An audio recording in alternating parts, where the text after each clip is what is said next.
কি অবস্থা তোমার? হঠাৎ এমন কথা? কি হয়েছে তোমার?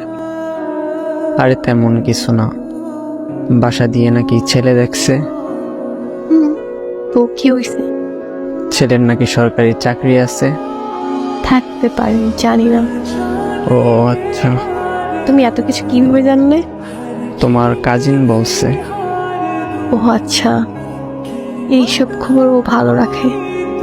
তোমার পরিবার তো মনে হয় রাজি। কি করবে এখন? আমাদের সম্পর্ক কি এখানেই সমাপ্তি? এই শোন, বিয়ে আমি করব, আমার পরিবার না। আর তোর এত কিছু কে ভাবতে বলছে? তোর সামনে পরীক্ষা, তুই পড়াশোনায় মনোযোগ দে। আমি তোর ছিলাম, তোর আছি, তোরই থাকবো। তুই পরীক্ষাটা দে আগে, তারপর হাত ধরে নতুন জীবন শুরু করব। সত্যি তো? হ্যাঁ সত্যি। তোর হাত ধরছি কি অন্য কারো হয়ে যাবো এই জন্য নাকি? শেষ অব্দি তোর সাথে থাকবো, এটা মাথায় রাখ। পড়তে যা এখন।